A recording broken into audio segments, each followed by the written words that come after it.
What is going on, everybody, and welcome back to another Stokastic NHL Strategy Show sponsored by BetMGM. I am your host, Josh Harris. Joining me, as always, for the 6-game Monday slate with a ton of news is my partner in crime, Slim Cliffy. How was your weekend, Slimmy? Not too bad. A little bit slow. I didn't cash on Saturday night. I shouldn't say it was kind of a weird slate. I just didn't, produce a very good lineup. Went with Columbus, won that night. Didn't really do anything. They got shelled by the Penguins. Pittsburgh here on the slate tonight. We'll talk about them a little bit later. Not a bad weekend. Just kind of relaxing, I guess, a little bit. I watched League of Legends, computer game. There are world championship tournaments going on, quarterfinals this weekend. Lots of good games. Sounds really nerdy, but it is what it is. How was your weekend? I will say with League of Legends, when I couldn't sleep at like 4 a.m, I would turn it on, like the Asian League of Legends. The casters are way better than any announcers for any American sports. It is a fun watch because the casters make it great. I also played Columbus 1 on Saturday, but I think I cashed. Because I used Buffalo 1 as well. And Rasmus Dahlin is so hot right now. Hansel. But yeah, no, I think I cashed. Yesterday I got absolutely curb stomped. Sunday NHL is always a circus. No different last night. Today is another weird slate. We have 6 games. It's a nice it's a nice slate size. Lots of news though, lots of backups again. So at least we have some time to get through it. And I see we have a $6.69 super chat from our good pal, Saul Goodman. Says, what is Cliffy's go-to fast food order, assuming there is a fast food in the middle of the Atlantic Ocean?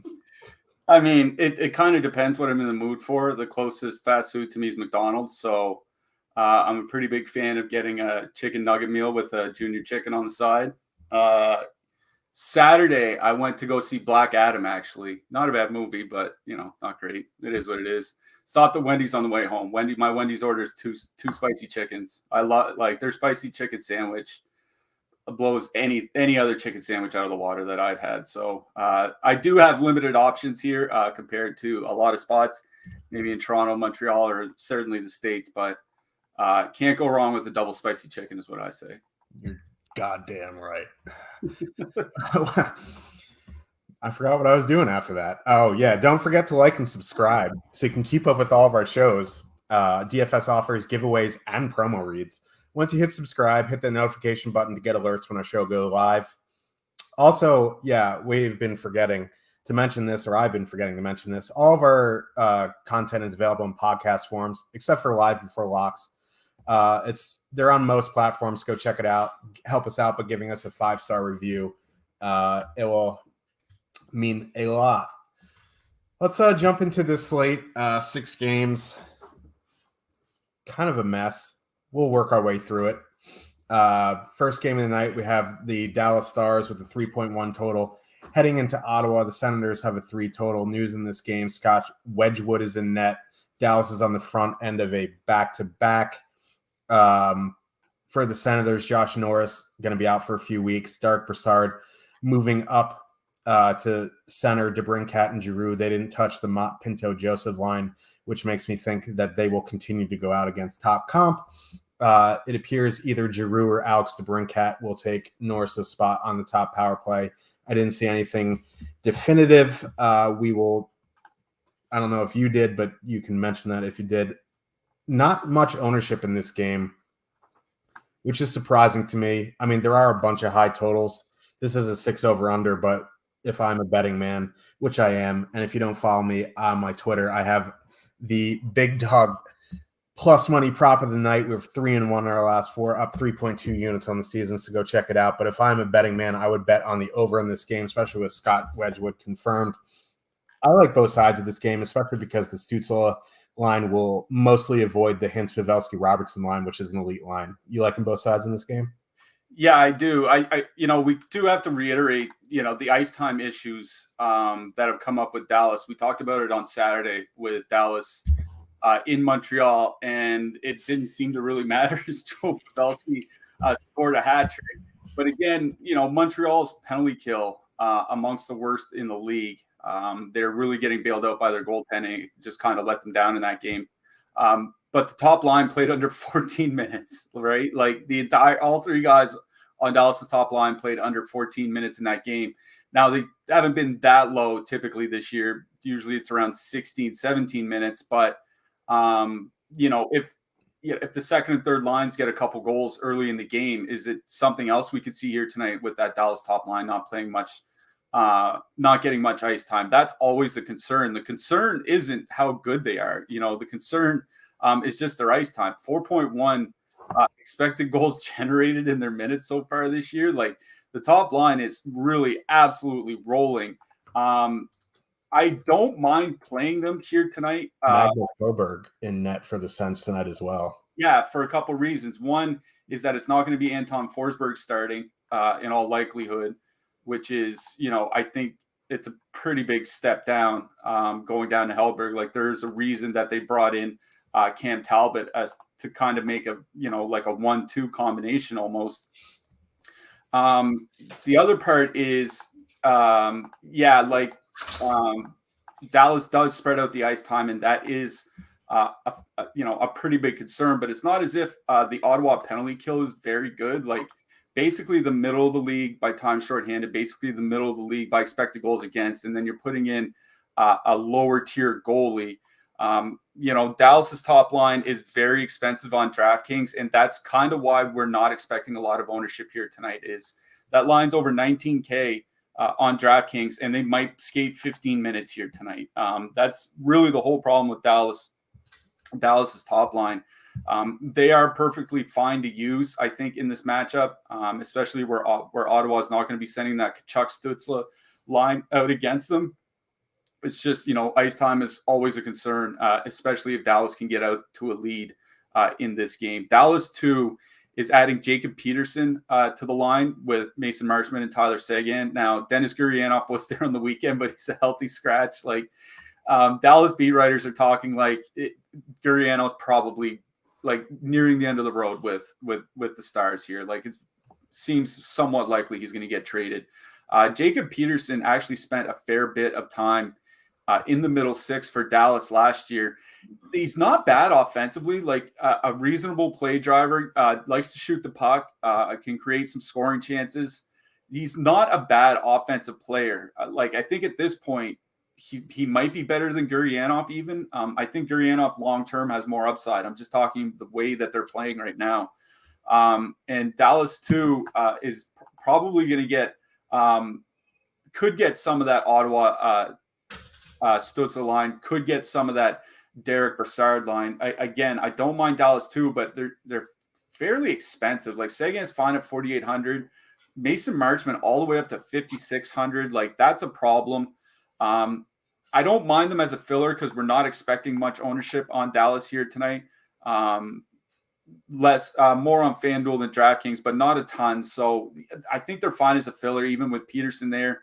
But certainly it is Dallas's top line that I like most on their side. On the Ottawa side, like Derek Brassard playing with Giroux and DeBrincat, like Josh Norris was playing 18 minutes a game in the early parts of the season.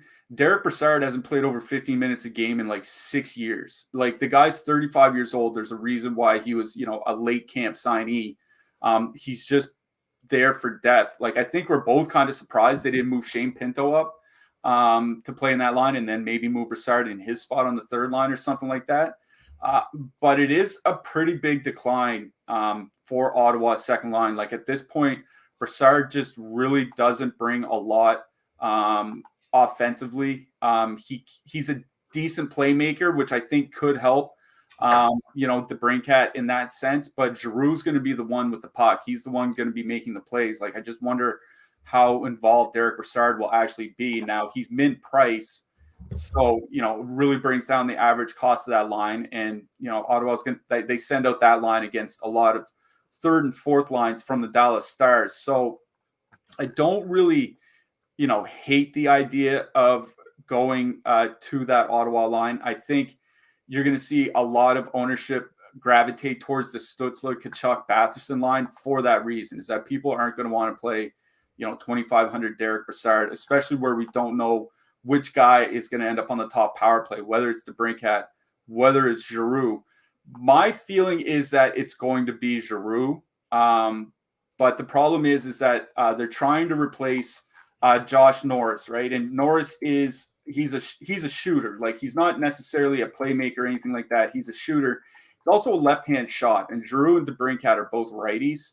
So it kind of changes the way you go about that power play. But Giroux and Norris typically, at least this year, played somewhat in the same spot on the power play. So I think it'll be Giroux.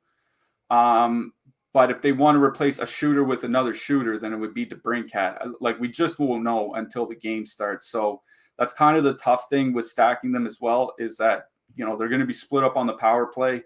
And we don't know which guy is going to the top unit. Like, I have no problem going right to Ottawa 1. Ottawa 1 has looked really, really good so far this year. They're expensive on FanDuel, over 21K. That's fine, though. Over 17K on DraftKings. That's also fine. Ottawa's top line, 4 goals, expected goals generated per 60 minutes this year, playing 18 to 19 minutes typically, which is, exactly what you want. Going up against Scott Wedgwood is a big improvement for them, as opposed to going up against Jake Ottinger. Like, Ottinger's just kind of picked up where he left off in the playoffs last year. He's looked really, really good to start this year. Wedgwood, not really, like, he's a good backup goalie, but there's a reason why he hasn't been able to stick around as a starter anywhere in the NHL. So I think my favorite line in this game is Stützle, Batherson, and Tkachuk. They're not going to get a whole lot of that Dallas top line. And once you get into the second and third lines, the matchups get easier. They're not great matchups, but the matchups certainly do get easier. And at least in the early portion of the season, Dallas has the most time shorthanded of any team in the NHL. They're giving up over 5 power plays per game to the opposition, and that Ottawa line is all perfectly correlated on the power play. So I do like that Ottawa top line the most in this game. I think that because Brassard is in for Norris, you're going to see, and it's not Shane Pinto on that Giroux DeBrincat line. I think you're going to see the Ottawa ownership climb a bit from where we have them. We have them at 4.4% on DraftKings, one of the better leverage spots on the slate. I'll bring it up on our top stacks tool. Dallas, like, these two lines, the top 2 lines are expected to have the best leverage on the slate here tonight. Like I said, I just wonder how that changes once we get another run with Derek Brassard in. But I really do like that Ottawa line because Wedgwood is in net. They're going to avoid the top line, and they should get a fair amount of power plays in this one. So for me, Ottawa 1, not really so much in on Giroux DeBrincat. Like, if you want to one-off them or something like that, I think that's fine. But I'm not stacking a line with Derek Brassard. On the Dallas side, I do like the top line a lot in this game as well, especially getting the backup goalie and third line matchup. So both top lines for me, very much in play here. If I had to pick one, I'll take the home team with Ottawa.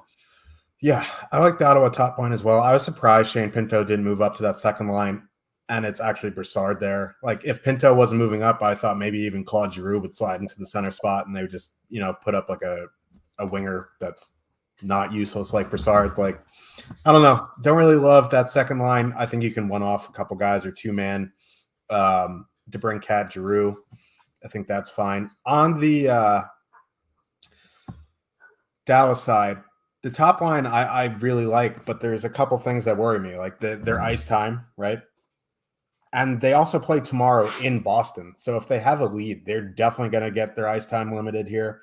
One thing I will say, the Ottawa penalty kill, not great. So if you want to play Dallas one, I won't tell you no. I just have some minutes concerns there. So I don't mind using Jamie Benn as a one-off tonight. He's 3,400, does see some top power play time. If you're worried about the minutes and you want some power play exposure, that's probably where I'd go to get it. He's looked pretty good on the power play there. He's 3,400, probably play around the same minutes as Pavelski, Henson, Robertson. So I think, I like both top lines in this game, but I agree with you. I tend to go to the home side here. On the blue lines, Chabot, 6.3K on DraftKings. He did have a shot bonus in his last game. Still has not hit the score sheet recently. Artem Zub, I think, is a fine punt at 3K. Same with Sanderson at 2,700. I think I would. Depends what you're looking for. If you're looking for some offense, Sanderson. If you're looking for some shot blocks, Zub. On the Dallas side, Miro Heiskanen 5,800 is okay. If not, Ryan Suter 2,700 is perfectly fine. Yeah, Shabbat's interesting, right? Because with Wedgwood in net and with the rate at which Dallas is taking penalties, like I think this is a good game to use Shabbat. It's a short-ish slate. We only have 6 games, but he's still not even top 10. I think he's like 15th in ownership. We're expecting like around 5-6% for Shabbat here tonight, which is in line with pretty much what we've seen from the ownership for the Ottawa forwards. So I do like using Shabbat here. I think you can use him as a one-off if you don't want a full stack against the Dallas team that's actually looked pretty good to start this season. So I do like Shabbat here. Like Heiskanen, thankfully we got a price drop from him. I think he's still very much playable as a one-off now that he's under 6K on DraftKings. It's just that he doesn't provide peripherals, right? We'll say that over and over. He's a guy that needs to get on the score sheet to rack up, your fantasy points. So that's just kind of the worry with Heiskanen. I think he's also a guy I would use as a one-off. I don't think I would necessarily stack him with a Dallas 1 or something like that. Whereas I think with Shabbat, I think you can get away with using him with Kachuk and Batherson and those guys. So I don't mind Heiskanen. I do like Shabbat because of the penalty situation for Dallas. Jake Sanderson, we'll say it over and over again. I think he's perfectly fine. 2,700 over on DraftKings. He's playing enough minutes, not any, 18 to 22 minutes typically. I think he's perfectly fine if you need a punt. Any interest in Magnus Hellberg at 7,200? Yeah, no goalies here.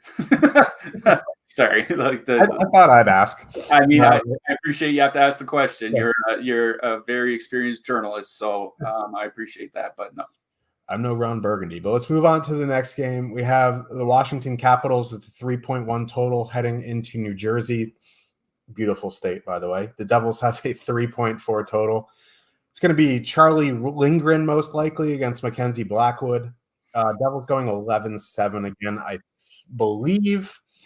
Yeah. Which is a mess. The Capitals, they're just, pulling names out of a hat. As of now, they're going Ovechkin, Strome, Sheary, Mojo, Kuznetsov, Oshie. Third line of Protas, Eller, Mantha. I just never know what to do with the Capitals. This is another slate where I never know what to do with the Capitals. Ownership-wise says Ovechkin seems like a pretty good one-off here.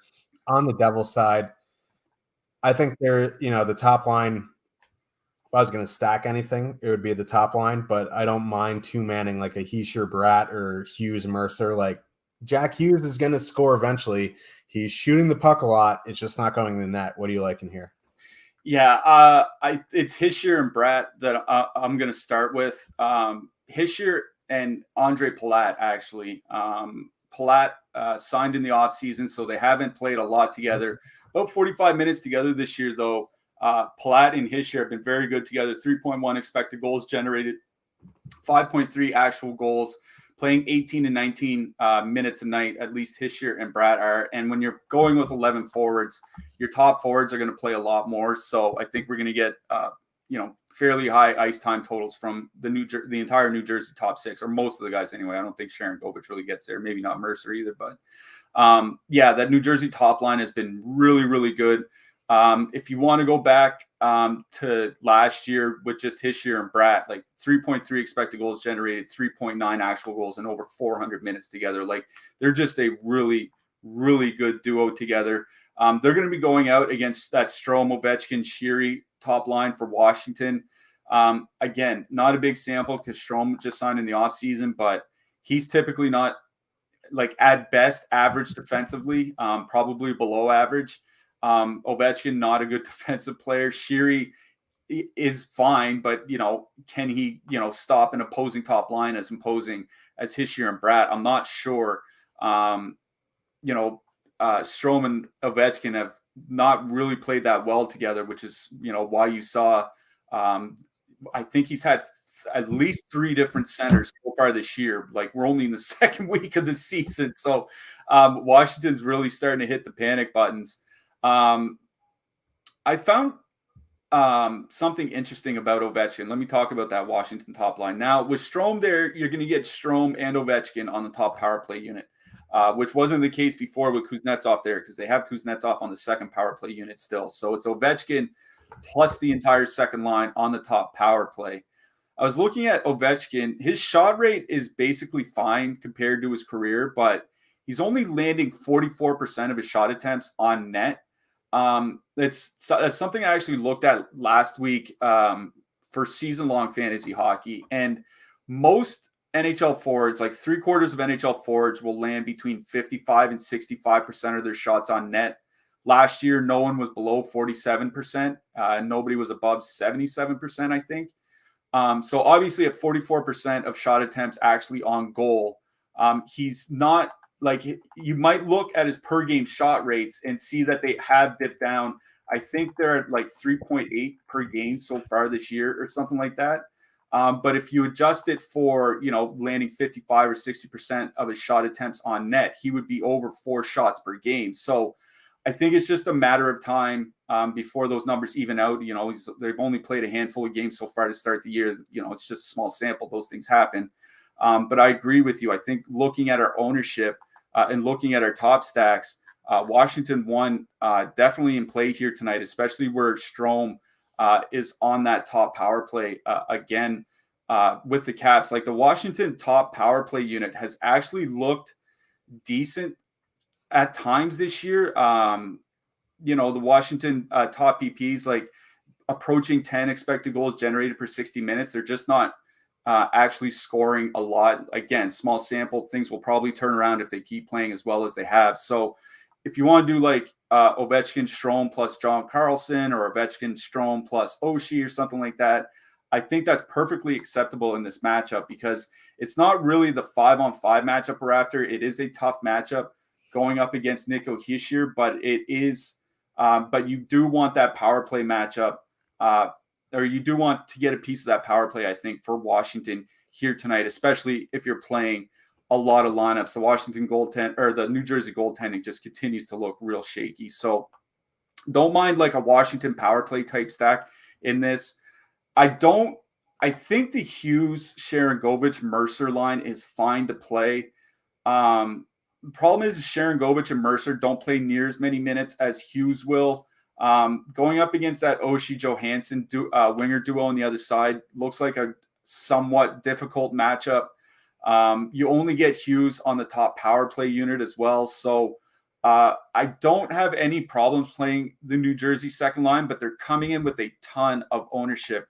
We'll bring up the negative leverage on our top stacks tool here. Winnipeg 1, we'll talk about them in a second, at number 1, and it's New Jersey 2 right in behind them. So where you have absolutely no power play correlation on that second line, where you have uneven minutes, even when they play 11-7, and where you have a lot of negative leverage, I think you're fine to leave New Jersey 2 alone here tonight. So it's New Jersey 1, Washington power play for me in this game out of the top 6. If I had to pick just one line, it would be the New Jersey top line, but I do like the Washington power play type stack here. Yeah, and with the Devils going 11-7, that's why you're not going to see Sharangovich and Mercer get big minutes there. But one thing you can do if you really like Hughes tonight is go double center, go Hischier, Hughes, Barat. Washington penalty kill has been pretty bad on some of their metrics. It is Charlie Lindgren in net. Couldn't stick in Ottawa when they had Montreal when they had all their injuries. So he's probably a downgrade. I'll just leave it at that. I kind of agree on Washington. It's always just kind of like a power play stack or bust. I think one-offing Ovechkin here is fine. You want to add him in with Strome, who's cheap. That is also fine. So let's move to the blue line. Dougie Hamilton, if you want a power play stack or do anything with the top line, is fine. David Severson, pretty good at 3,400. On the cap side, it's either going to be Orlov or Carlson for me, but Carlson is really expensive. So I don't know if I'd one off him. If I had the space, I would. but I'm not going to go out of my way to force John Carlson in the lineup. I think Orlov is perfectly fine at 3,600. Yeah, with New Jersey going with 7 defensemen when they did that last game, I think the only defensemen to play over 20 minutes were Dougie Hamilton and John Marino. Like everybody else is like 16, 17, 18 minutes, and then Kevin Ball played like 8 or 9 or whatever. So you're not going to get a lot of minutes out of most of the New Jersey defensemen here. I think Dougie Hamilton's perfectly fine. As a one-off, I was actually looking at Hamilton's shot rate so far this year. Dougie Hamilton is top 10 in the NHL amongst forwards and defensemen in shot attempts per 60 minutes so far this season. He is shooting the puck a ton. As you mentioned, Washington probably a little bit of a downgrade in net and an abysmal penalty kill. Like if you don't want to stack New Jersey here, I think at the very least Dougie Hamilton requires some strong consideration. Dmitry Orlov, 3,600 top pair. He'll play 21, 22 minutes. I think that's perfectly fine as well. Marino's an interesting case. He's stone min on DraftKings, and he typically has a lot of the good numbers that we look for, like zone entries, zone exits with control, setting up teammates for shots. Like he excels in a lot of areas where typically you see defensemen have offensive success, but the guy just cannot get on the score sheet. And it was the same way for his last couple of years in Pittsburgh. And I think it's just confounding. I honestly have no idea what's going on, why John Marino doesn't get more points, but if he's going to play 21, 22 minutes at stone min, I think he's acceptable on DraftKings, but there's something weird going on there. He should be picking up more points than he is. And I'd love to read a deep dive on why it's not. Yeah, I think you can gamble on him in price for sure. Any interest in the Lord Blackwood or Uncle Chuck? No, not really. I mean, I think Lindgren 7,200 is playable on DraftKings at least. New Jersey's having a lot of difficulty scoring so far this year, but they are generating a lot of shots. Like if we can get another game of them not filling the net while generating a lot of shots, Lindgren could be really good here. Not somebody I'd use in a cash game or anything like that, but I think he has to be considered at least amongst the super cheap options here. Bacon is excited about it. Yeah, the dogs love Charlie Lindgren, apparently. Oh, boy.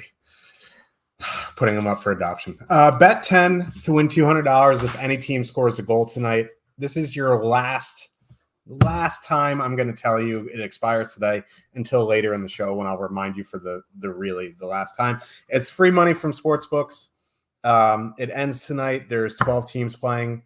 There's going to be goals. It's free money. It has to be first-time BetMGM users. It is money line only. Sign up, deposit, bet $10, get $200. This is a no-brainer. I wish DFS sites would do that as well because everyone would do that. But I will give you one last reminder later in the show. So let's move on to the next game of the night. We have the St. Louis Blues heading into Winnipeg, the Jets. They both have 3.0 totals. Tomas Greiss in net for the Blues. Connor Hellebuck for the Jets. Mason Appleton still on the top line here. Second line still intact of Perfidi, Pierre-Luc Dubois, Blake Wheeler. On the Blues side, Shen moving up to the top line with O'Reilly and Kyrou. Looks like Pavel Buchnevich. I forgot about him already. Sorry. He is out again tonight. Second line is going to be Barbashev, Thomas, Tarasenko, fully correlated, double center. Could be an interesting play there. That's probably my favorite line on the Blues. I see more ownership on the Shen, O'Reilly, Kyrou line. I'll let you talk about them. On the Jet side, they're getting heavy ownership. I didn't really do a deep dive on the flow chart. I have it here. Let's see what it says. The numbers say send it to Cliffy. See what he has to say. Yeah, let's talk about this because there are a lot of notable injuries, right? You already mentioned Pavel Buchnevich missing the game tonight. Brandon Saad also going to be out. That's why you have Barbashev up on the second line. That's really thinned out the St. Louis depth, and the St. Louis depth wasn't really good to begin with. I think 5 out of their bottom 6 forwards this year are under 40% expected goals here. Now it's still early in the season, but That was kind of a problem for them last year, is that whenever Braden Shen was moved off the third line, there really wasn't anybody to play those third line minutes. And the way Winnipeg does their matchups, they send out their top line, Scheifele, Connor, and now Mason Appleton is there, still in place of Nikolai Ehlers. They send them out versus the third line quite a bit. That's a really, really, really good matchup for that Winnipeg top line. But like you said, like I showed earlier, coming in with a lot of negative leverage. Over on FanDuel, we have them coming in over 25% owned, which is really, really high for a 6-game slate where you have teams like New Jersey, where you have teams like Edmonton and Pittsburgh and Toronto and Carolina. Like 25% is exceedingly high. I don't have a particular problem in a nutshell playing that Winnipeg top line. Power play one, going to get some good depth matchups. They're at obviously a very reasonable price, $18K on FanDuel, under $15K on DraftKings because of min-price Mason Appleton.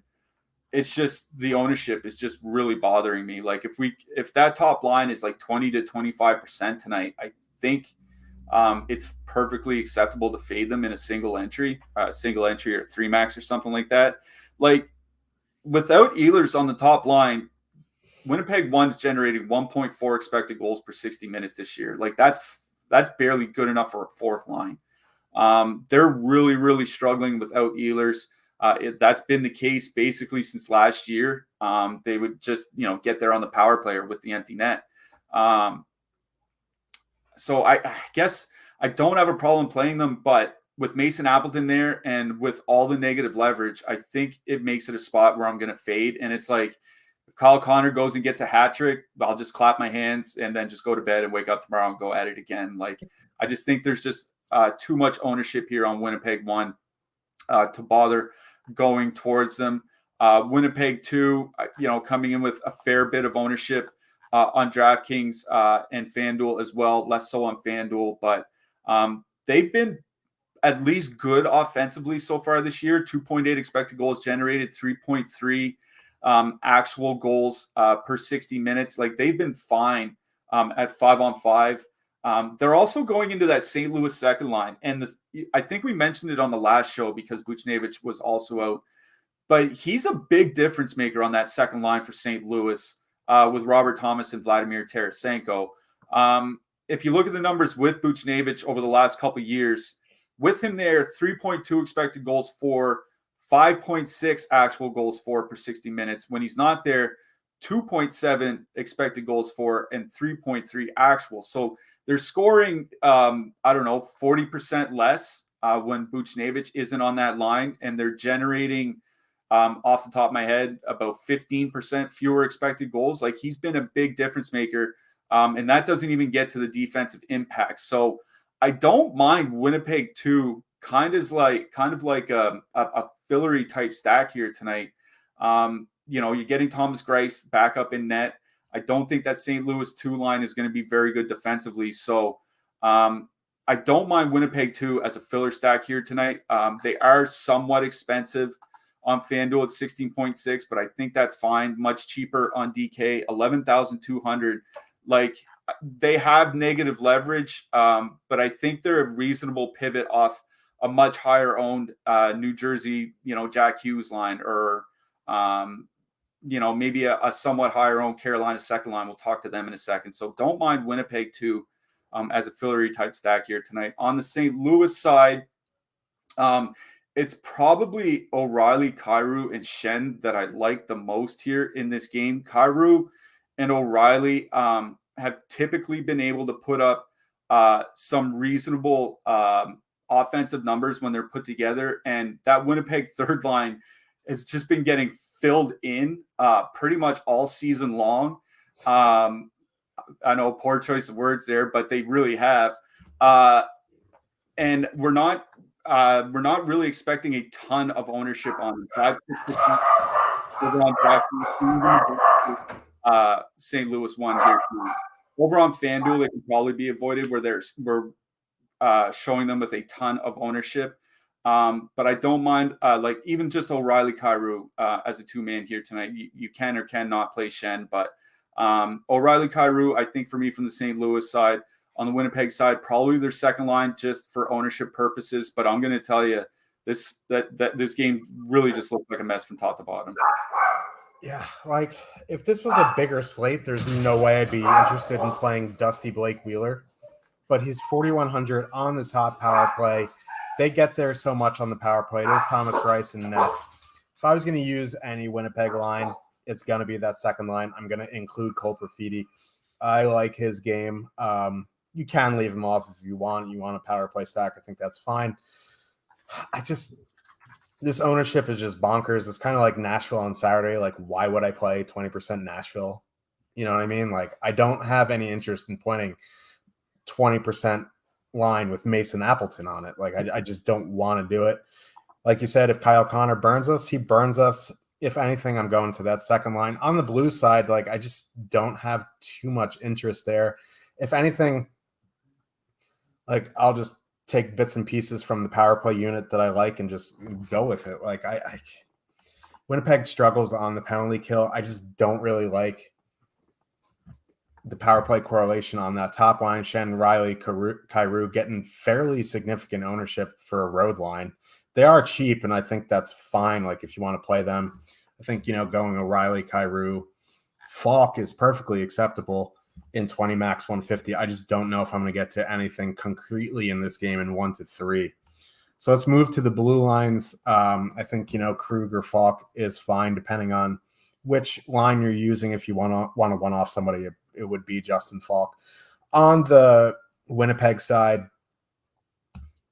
I guess Morrissey, if you're doing anything with the power play. Neil Pionk, I guess, is fine as well. I just, Brendan Dillon, Nate Schmidt, very cheap punts. Yeah, I think probably Neil Pionk is the guy. He's looked like fairly good so far this year. Not running the top power play, but St. Louis actually isn't taking very many penalties so far to start this year. So I'm not sure. And it's not like Morrissey really does a whole lot on the top power play unit anyway. So it's not like it really matters that Pionk isn't there. So where he's coming in with a reasonable price and pretty good projection and value, at least by our projections over at Stokastic. Don't mind Pionk tonight on either site. Yeah, sorry if I look like I'm hunched over. It's because my neck is killing me. I can't sit up straight. Any interest in these goalies tonight? I have some interest in Hellebuck, I think. Yeah, Hellebuck's always in play for me. I don't think I'll get there personally to him, but no issue playing him. Let's move on to the next game of the night, and this is a banger. We got the Pittsburgh Penguins, the 3.3 total. Heading into Edmonton, the Oilers have a 3.5 total. Tristan Jarry confirmed. Jack Campbell probable. Kyler Yamamoto up in the top line, McDavid and Kane. Second line of Nugent Hopkins, Draisaitl, Hyman. Puljujarvi down on the third line. Penguins running it back with the same lines they had with Jake Gensel out. I believe he is still out again tonight. Yeah. McDavid probably going to get a fair bit of that Crosby line when you talked about on the last slate. Crosby line without Jake Gensel, not too good. If I'm going to play a 20% line, which McDavid will certainly be over 20%, I'd much rather play Edmonton one here than Winnipeg one. Do you have to put Kyler Yamamoto on there? You don't. Like, I think that second line, like, you could just play the second line, add in McDavid, and go about your day. I think, broken record for me, Oilers power play. But what are you thinking in this game? Yeah, we mentioned it on the last show, but sometimes when teams are playing the Oilers, you'll see their top center at least, certainly their top centers, play a lot more minutes than they would otherwise would, and it's because McDavid and Draisaitl are pretty much always on the ice. Yeah, it's usually one or the other, or if not both. Now, I was looking at Pittsburgh's minutes against Edmonton over the last few years. Obviously, they didn't play each other in the 2021 bubble season, but 1920 plus last season. Malkin over 20 minutes a game on average against Edmonton, and Crosby over 22 minutes a game. And where the Penguins have a little bit of a few injuries in their depth, I think you might see the Penguins play a lot of minutes here tonight. I'm staying away from the top Pittsburgh line. They're coming in basically bang on their ownership, and without Jake Gensel there, we talked about it on the last show, but the goal scoring goes down. I think it's at least a half goal per 60 minutes, if not more, and they generate a lot less, lot fewer expected goals. Sorry. So it'd be the second line I go to, because Edmonton's second line, not very good defensively. 3.4 expected goals against per 60 minutes so far this year. And that's something that persists going back a couple of years. Whenever Draisaitl, Nugent Hopkins play together, like, they're not a very good defensive line. So, I like that Malkin Russ Zucker line here. Now, like you said, if you want to take off Zucker and maybe add in Crosby or something like that, I think that's perfectly acceptable. And going in that direction, where I think the top guys from Pittsburgh play a lot of minutes here tonight. So Pittsburgh 2 for me.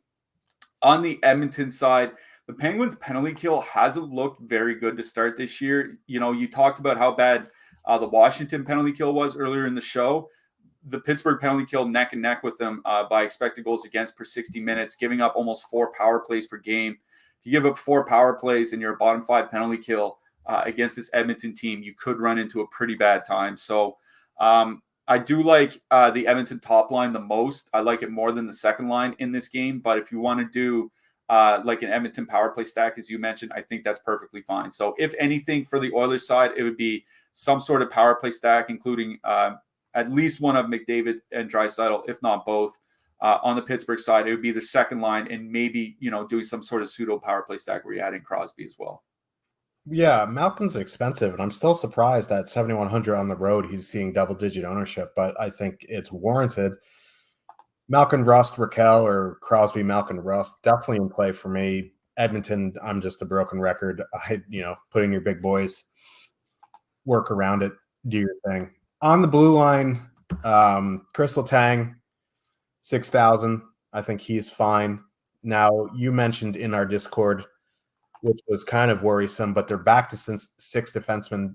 Penguins had 7 defensemen last game. Jeff Petrie only played 14 minutes, but if they're back to 6 in all of those games, he played over 20. I think Petrie's fine. Just make sure they're not running 7 defensemen again. On the Oilers side, it's probably just Darnell Nurse. Like, for whatever reason, Tyson Barry's still on the top power play. Get him out of my life. So just Nurse for me. Yeah, Nurse 5,400 on DK, very reasonable. Even when they were running 7 defensemen, he would still play 25, 26 minutes a night. It's just everybody else would go below 20. So I think Nurse is one of our top projected defensemen on the night, not only by overall point projection, but also by value, because he is down at 5,400, at least over on DraftKings. So yeah, I agree with you on Nurse. And interested in Yari at 7,300. It's a good price. Tough matchup, though. Yeah, I mean, it can happen. We just saw the Oilers get shut out on Saturday. So obviously, or shut out by St. Louis, of all teams, St. Louis on this slate as well. So obviously it can happen. Pittsburgh's typically not that bad defensively, which means, like, if the Oilers get there, it's probably not going to be on a ton of shots. That's kind of the thing that worries me, is, like, I don't think there'd be a lot of shot volume for Jari here tonight. 7,300 over on DK. I think I would honestly probably rather play Charlie Lindgren, as weird as that sounds. Damn. All right. Are you still lonely? Get filled in like Winnipeg 3 with our hardwood. $10 for 10 days of Stokastic Platinum. NBA is back. It means it's time for our best promo of the year. Get full access to all of our data, tools for every sport: NBA, NHL, NFL, PGA, soccer, esports, everything we got. It also gives you access to the lineup generator. You can build and export up to 20 lineups using our data. That's 80% off our normal platinum pricing, and you get access to the lineup generator. Use promo code Hardwood or click the link in the description to sign up. This is the last night to get access to our Hardwood. Mine is more than $10, but the Stokastic one is only $10. So check that out. It is the last day to get that promo. So let's move on to the next game of the night. We have the Toronto Maple Leafs with a 3.4 total. Heading into Vegas, the Golden Knights have a 3.3 total. Line changes for the Knights. Stevenson, Eichel, Stone together. Now we have Riley Smith, Carlson, Marchessault together, which means it's only a matter of time before they're cheap and over-owned, but not tonight. On the Leaf side, status quo there. Heavy ownership on the Leafs again. Not surprising. Like, eventually they're going to break out. Inhale that copium. I know they're going into the Matthews line, but Stevenson, Eichel, Stone, fully correlated, not too much ownership here. It's a double center, very cheap. A lot of stuff to like on both sides, I think. Yeah, I just want to mention that matchup. I'm glad you brought that up. We use a line matching sheet by a guy on Twitter that you can subscribe to for a monthly fee. It's at Line Matching on Twitter. It's not involved with Stokastic in any way. It's just an additional resource that we use from time to time. Very useful tool. Yeah, he has Eichel and Stone going out against the Tavares, Robertson, Nylander line, with the Misfits line, that Carlson, Smith, Marchessault line going out against Matthews. That kind of makes sense to me because they haven't been using Eichel versus top comp a lot so far this season. Maybe they don't want to do it at all, even though Mark Stone's there. So if you're going out against that Toronto second line, Toronto 2 hasn't been very good. They've been fine defensively, but below average, like around 2.7 expected goals against per 60 minutes, I think. And that's something that persisted last year as well. Like that Toronto second line is a very good offensive line, but they're also not that great defensively. And if you're going to put out Eichel and Stone, who have a good small sample together, because they did play a little bit together last season, 3 expected goals generated per 60 minutes. You're going to put them out against that Toronto second line. I think it's a good matchup for that Vegas top line. Stone, Eichel, Stevenson. I agree with you. They're my favorite line between the two of them. Marchessault, Smith, and Carlson are going to get a lot of the Matthews matchup. That's a tough matchup for Vegas too. They're coming in with, reasonable ownership, like just a little bit less than the Vegas top line. So it's Vegas 1 for me that I like the most on their side. The Vegas third line had been playable at times this year. I don't think it is anymore with the way that they've done their lines. I actually think the Vegas fourth line might be more viable than the third line at this point. Wow. The Toronto top line is what's most interesting to me here. So far in the season, Matthews, Marner, Bunting shooting under 9% together at 5-on-5. Over the previous 3 seasons with Matthews and Marner on the ice, the Leafs shot over 12%. So, the shooting percentage is definitely going to come around at some point. And then you look at Matthews specifically, him shooting under 4% to start the season. That's through 6 games. I actually looked at his season last year. He shot 4% through the first 6 games of last year as well, and then scored 17 goals in the next 20 games. Like, it's just a matter of when does this Toronto top line really break out. It's definitely not if, because the Toronto top line still generating 3.8 expected goals per 60 minutes this year. Like, they're generating a lot offensively. So when do the goals start going in? Is it tonight? Is it the next game? Is it the game after? Like, no, we don't really know, but we know they are, and we know that positive regression is going to come. So they are going to be highly owned. Over on DraftKings, we're expecting up around 20%. Over on FanDuel, where they are more expensive, I think they might be a very good, not contrarian line, because they're still coming in with 7 to 8% ownership. But I'll bring it up real quick. Our FanDuel ownership, by far the best leverage, is that Toronto 1, followed by the Edmonton 2 line, because they are both very, very expensive.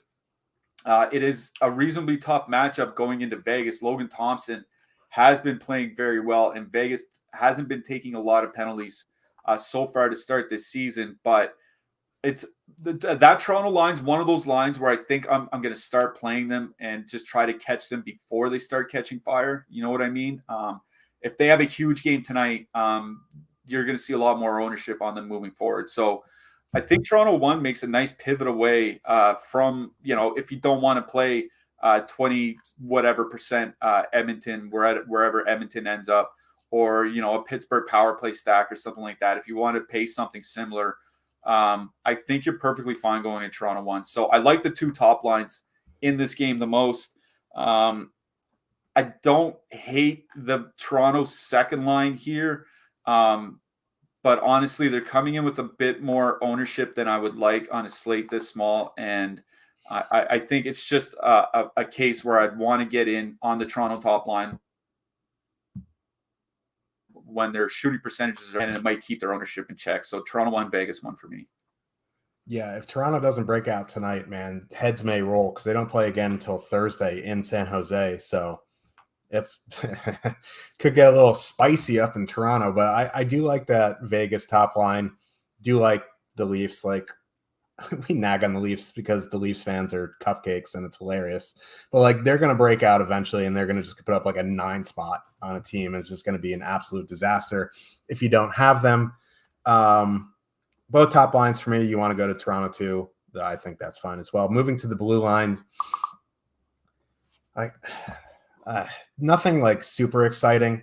Probably Morgan Riley if I'm correlating, Pietrangelo if I'm correlating. Otherwise, there's not much there that I really like. Yeah, I mean, Shea Theodore 4,500. He's a better defenseman than 4,500 on DraftKings. It just hasn't really been playing like it. Like I don't hate him over on DK just because he does have like a very low price here tonight. So, and even over on FanDuel, 5,700 isn't bad with low ownership. So I don't mind Theodore here. He's certainly not a must play. Like there's no defenseman in this game where I'm like, oh yeah, I'm definitely playing him. I think the only one I might really consider is Rasmus Sandin, Stoneman for Toronto. He's been playing a lot more minutes over his last couple of games. He's been taking minutes away from Mark Giordano pretty much. So Rasmus Sandin, I think, is one of my favorite Stoneman punts on the night. But other than him, nah. Okay. Our show is sponsored by BetMGM, and don't forget to get your free $200 tonight. It is your last opportunity for the NHL promos, so sign up using the link in the description. Get that free money. Coming up right after us is the No House Advantage Monday Night Football show with Eitan and Jeff. So check them out coming up at the top of the hour. We have a few minutes left. Let's get to the last game. We have Carolina with a 3.5 total, who have been in Canada since 1997. They're going into Vancouver. The Canucks have a 3.0 total. I saw Niels Hoglander got sent down. I don't know if that's a paper transaction or what. So, like, these lines are a mess. I'm not sure really what's going on here. Like, the top line right now is Mikheyev, Horvat, Miller. Second line, Pettersson and Podkolzin with somebody. I don't know. Probably Hoglander. It's probably just a paper transaction, which means the third line is Andrei Kuzmenko, Niels Amon, and Connor Garland. Don't know what they're doing there. Status quo for the for the Hurricanes top 6 looks like Martinook and Stasny have flip-flopped, so Stasny down to the fourth line. Like, Vancouver's just been awful defensively. Carolina has a 3.5 total. They've been on a massively long West Coast road trip here. It's coming to an end, but I think, I do have interest in Carolina tonight. It's just hard to like anything on the Canucks side unless we get definitive lines. Like, I wish it was Hoglander, Pettersson, Kuzmenko. Podkolzin on the second line does nothing for me. So I think this is a Hurricanes game for me. Yeah, I agree. And one reason for that is Horvat and Miller are probably the line that's going to go out against the Carolina Sebastian Aho top line. Horvat and Miller just have not played well together in their time together in Vancouver. 1.7 expected goals for per 60 is terrible in 140 minutes together. That's not a tiny sample. 3.3 expected goals against. Like, it's nearly like their expected goal share is roughly 33%, which is absolutely pathetic. And actual goals, 2.1 per 60 minutes, very bad. 3.8 against per 60 minutes, also very bad. The goaltending has been bad for Vancouver as well. This is a case where I do like the Carolina top line. Coming in with a little bit of negative leverage, but that's not a big concern for me. I really do like Carolina 1 here. Jarvis has looked fine. The prices have come down on them a lot, especially over on DK, where they're down under 15,000 as a trio. you can actually fit them in with some sort of Edmonton stack or some sort of Washington power play stack. Like you can fit in the Carolina top line with a lot of stacks, and it's a really good matchup for them. I do like that Carolina top line here tonight. Carolina 2, not as much. They are coming in with roughly the same ownership as Carolina 1, at least over on DraftKings. They're coming in with a lot more ownership over on FanDuel. But they've been really good together. 3 expected goals generated per 60 minutes, 5 actual goals. Carolina 2 is perfectly fine, but I think Carolina 1 is the line for me in this game. Like nothing from the Vancouver side. They're missing Besser. Quinn Hughes is still out. They're missing 2 other defensemen. The goaltending's been a mess. Carolina has one of the best penalty kills in the league, if not the best, going back a few years now. So I think unless I'm playing 150 lineups or something like that tonight, if I'm 1 or 3 maxing, this is not the spot where I go and find my leverage. So I'm pretty much out on Vancouver here. Moving to the blue line, not a shock to say the team with one of the worst penalty kills in the league. You go with the power play quarterback of the other team, Brent Burns, 5,200, definitely in play. Nothing earth-shattering using the power play quarterback against the Canucks. Brett Pesce also fine at 3,300 on the Canucks side. I think there really isn't anything. Like Tyler Myers, when he was 2,600, was fine at 3K. Like, yeah, sweet. He's going to play 26 minutes, but congratulations on your 2.8 fantasy points. Yeah, like Myers would be like the guy if you want to get shot blocks, but honestly, there's nothing on the Vancouver side. On the Carolina side, I'm with you. I do like Burns here tonight against this Vancouver penalty kill. I think Brett Pesce's got a reasonable price on both sites as well. So if you want to pay less for Carolina defenseman, that's where I go. Yep. In net, my favorite goalies, I'll just mention real quick before we do our hat trip. If it's Freddie Anderson, I do really like him. I think if I'm going to, Hellebuck at 7,500 is perfectly fine. Mackenzie Blackwood also okay. If I'm going to take a flyer on a punt, I think it's going to be Charlie Lindgren, as disgusting as that sounds. Yeah, the 2 goalies I like the most probably are Jack Campbell and Connor Hellebuck here tonight. Hellebuck on either side, Campbell more so over on FanDuel. If you want a cheaper punty type goalie, I think Lindgren's the guy for Washington. I'm going to go a little bit chalky for my hat trick pick, but he's going to start scoring eventually. And it's not Austin Matthews. It is Jack Hughes. Oh, I like it. Let's hope New Jersey gets there tonight. I'm going Brady Tkachuk for the Ottawa Senators. Beautiful. So for producer, analyst Sim Cliffy, I am your host, Josh Harris. We will see you tomorrow. We are busy this week. Shows every day except for Wednesday. So we'll see you in Discord, and good luck, everybody. Good luck tonight.